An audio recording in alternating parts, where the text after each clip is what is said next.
Shalom. First and foremost, don't give all praises, glory, and honor to Yahweh Bahashem Yahweh Shai, Waharakak Wadash. Double honors to the apostles and the elders, great millstone and rule well. Peace and blessing, salutations to the hopeful elect of Israel.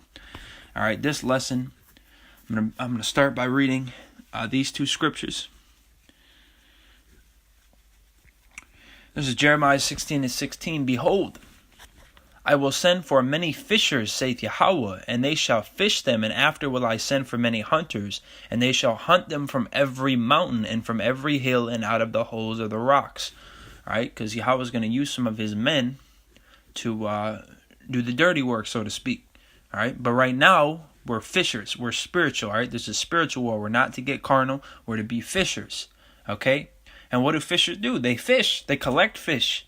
They cast their line out, and they reel in fish, man, and they put them in the boat, and they take them wherever. But that's the point. We're gathering the elect into the boats, you know. That's what we're doing. That's our job. Okay, that's literally what we've been woken up to do. So, and how do we do this? That's a big thing. How do we do it?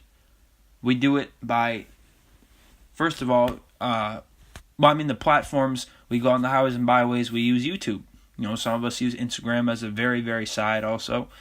Probably Facebook, you know, the internet as a whole. But it's mainly YouTube, right? But even before that, the highways and byways.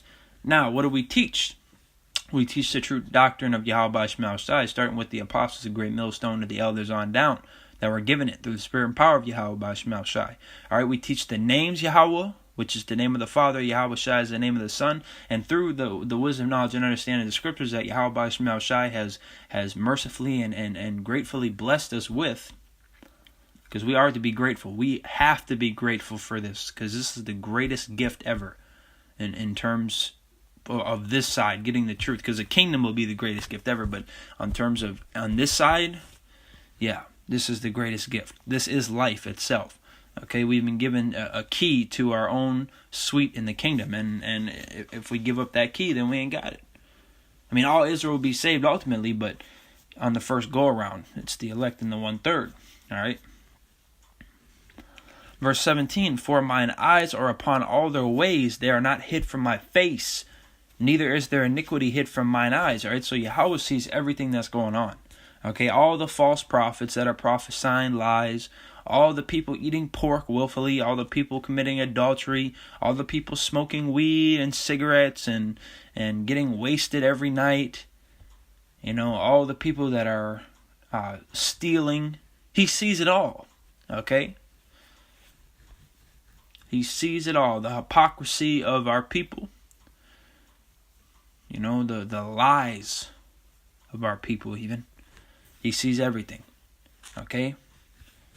That's another reason, a major reason why it's a very good idea to confess your sins. All right, even if Yahweh for some reason didn't see it, you still should confess.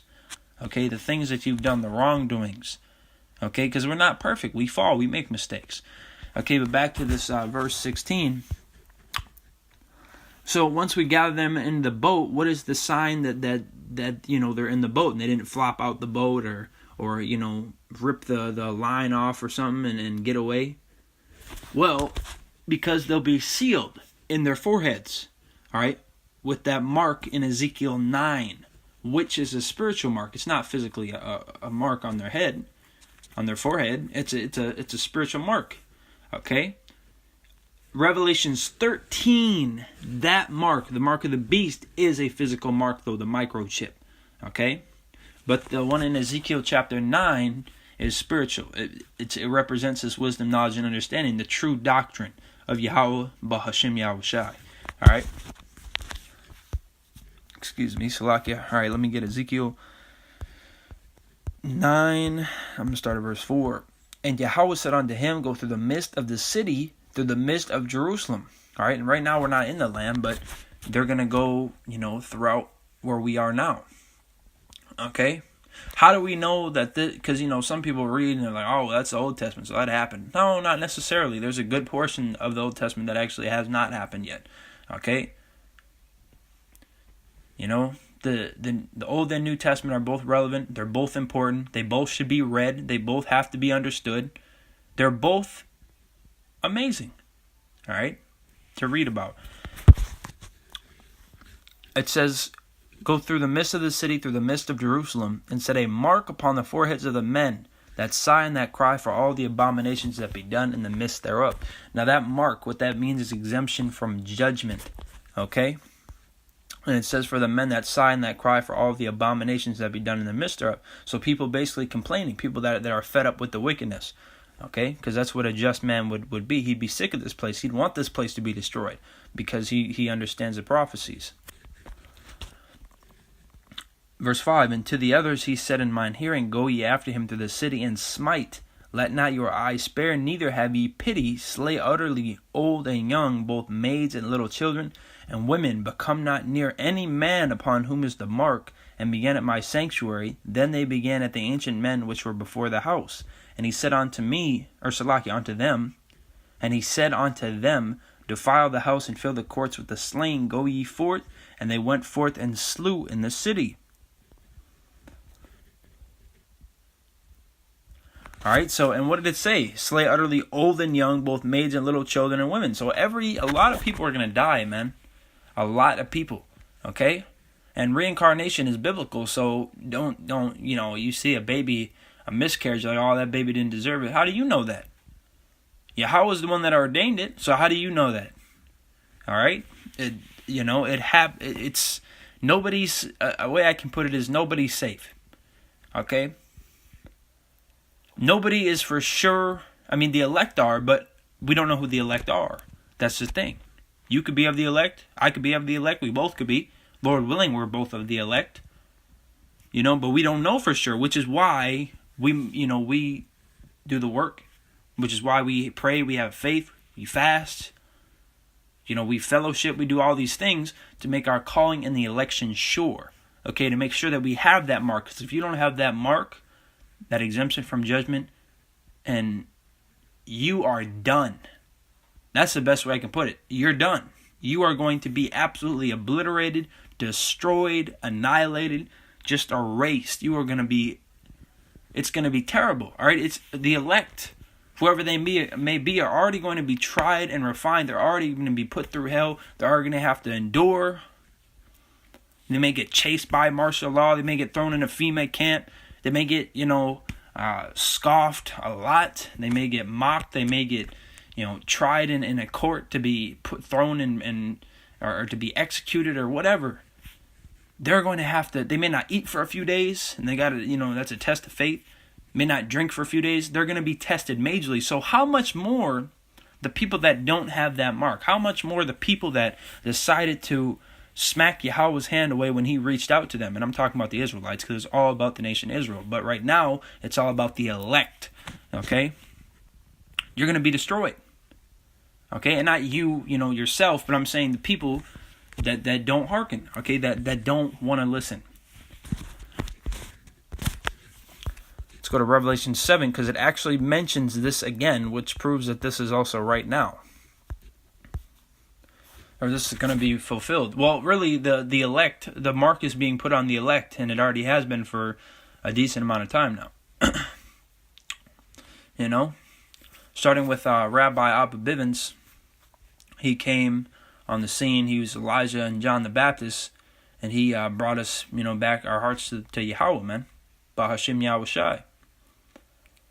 And from there you had King Maashah, Elder High Priest Yaquab, Elder High Priest Ariah, Elder Apostle Tahar, Elder Apostle Gabar, Elder Apostle Ariamlab, Elder Apostle Rakah, alright?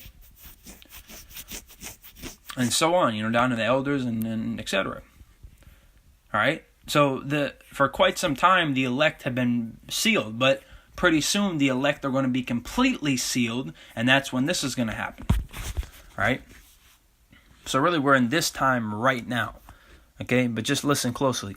Revelation 7 verse 1. And after these things I saw 4 angels standing on the 4 corners of the earth, holding the 4 winds of the earth, all right, which represents destruction. Really death and destruction, just all out hell breaking loose.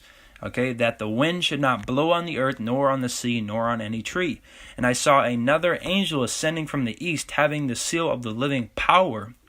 And he cried with a loud voice to the four angels to whom it was given to hurt the earth and the sea, saying, now listen, real good here. We're going to break these down. Saying, hurt not the earth, neither the sea, nor the trees, till we have sealed the servants of our power in their foreheads. And I heard the number of them which were sealed, and there were sealed 144,000 of all the tribes of the children of Israel. Okay? So, what did it say? Till we have sealed the servants of our power. So, they're waiting for the elect to be sealed. Okay? The elect are almost sealed, man. Very close. Alright? Very close. And when the elect are sealed, the famine of the word is going to come. We're not going to go out in the streets no more. We're not going to make YouTube videos no more. And all hell's going to break loose, man. And we're going to begin the next phase, which is Jacob's trouble. Okay? And then eventually after that, then you're going to see the nukes come. Nukes are going to destroy the United States. The elect are going to get beamed up just before, the ones that weren't the martyrs. Okay? And then eventually they're going to be set back in their own land. Alright?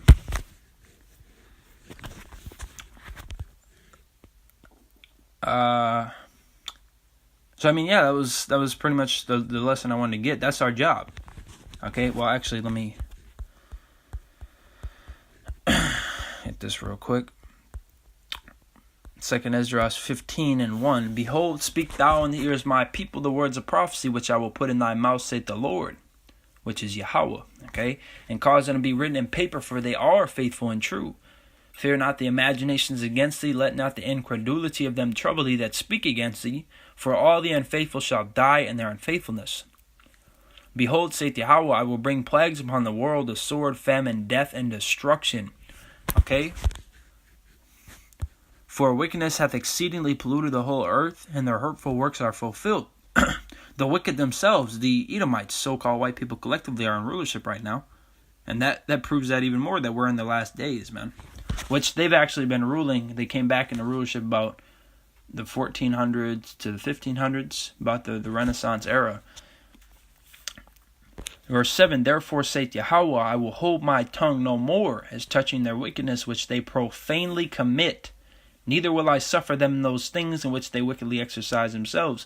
Behold, the innocent and righteous blood crieth unto me, and the souls of the just complain continually. There it is again. All right, it was just talking about that. How he's going to seal the, well, really it was the elect that they're going to give that mark in their forehead, the spiritual mark, exemption from judgment. And it was saying how they're basically sighing and crying also. All right. And there's actually another one, which I'm going to close out with these probably, in 2 Peter chapter 2, verse 5, and spared not the old world, but saved Noah, the eighth person, a preacher of righteousness, bringing in the flood upon the world of the ungodly, and turning the cities of Sodom and Gomorrah into ashes, condemned them with an overthrow, making them an ensample unto those that after should live ungodly, and delivered just Lot, vexed with the filthy conversation of the wicked, for that righteous man dwelling among them, and seeing and hearing, vexed his righteous soul from day to day with their unlawful deeds. Yahweh knoweth how to deliver the godly out of temptations, and to reserve the unjust unto the day of judgment to be punished. Okay, what did it just say? For that righteous man dwelling among them and seeing and hearing, so witnessing it, vexed his righteous soul from day to day with their unlawful deeds. They all tie in together. Okay? So, Lord willing, this is edifying to the elect. This is what the Spirit had come out. I want to give all praise to Yahweh, Bahashem, Yahweh Shai, Waharakak Wadash. Yahweh being the name of the Father, and Yahweh Shai the name of His only begotten Son. Double honors to the apostles and the elders of Great Millstone, who rule well. Peace and blessing, salutations to the hopeful elect of Israel. Shalom.